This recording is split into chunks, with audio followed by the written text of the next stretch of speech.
জিনা ইসলামিক দৃষ্টিকোণ থেকে একটি গুরুতর পাপ এবং মানবতার জন্য মারাত্মক বিপজ্জনক। এটি শুধুমাত্র একজন ব্যক্তির নৈতিক চরিত্রকে ক্ষতিগ্রস্ত করে না, বরং পরিবার, সমাজ এবং জাতির সামগ্রিক সুশাসন ও শান্তিকে চ্যালেঞ্জ করে। ইসলাম ধর্মে জিনাকে নিষিদ্ধ করা হয়েছে এবং এর বিরুদ্ধে কঠোর ব্যবস্থা নেওয়ারও নির্দেশ রয়েছে। আজকে জানাবো জিনা থেকে বাঁচার উপায়, যা একজন মানুষকে পবিত্র ও সঠিক পথে পরিচালিত করতে সাহায্য করবে।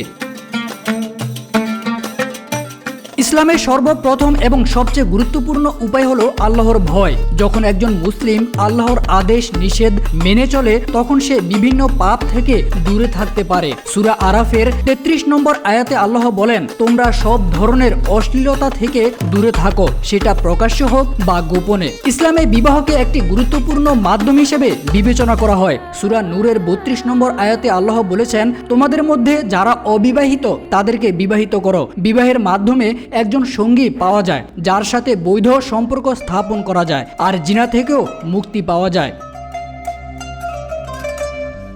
জিনা থেকে বাঁচতে হলে একজন মুসলিমের চোখকে হেফাজত করতে হবে, অর্থাৎ যেসব দৃশ্য বা ছবি জিনার দিকে পরিচালিত করতে পারে সেগুলো থেকে চোখ ফিরিয়ে নিতে হবে। সূরা নূরের 30 নম্বর আয়াতে আল্লাহ বলেন, তুমি মুমিন পুরুষদেরকে বলো তারা যেন তাদের দৃষ্টি সংযত রাখে এবং তাদের লজ্জাস্থান রক্ষা করে। যদি কারো কোনো অশ্লীল চিন্তা বা মনোভাব আসতে থাকে তবে তা দ্রুত পরিবর্তন করতে হবে। সূরা আল ফুরকানের 70 নম্বর আয়াতে আল্লাহ বলেন, যে তোমাদের কাছ থেকে আল্লাহর পথে চলে তাকে তোমরা সহায়তা করবে।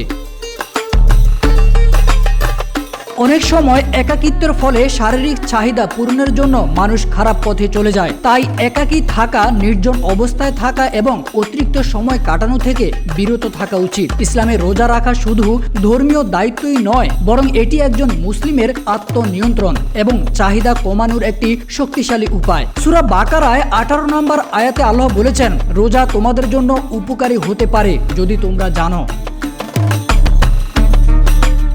আল্লাহর কাছে দোয়া করা এবং নিজের অতীত পাপের জন্য তাওবা করা। সূরা আল ফুরকানের 70 নম্বর আয়াতে আল্লাহ বলেন, যারা তাওবা করে, ঈমান আনয়ন করে এবং সৎ কাজ করে তারা জান্নাতে প্রবেশ করবে।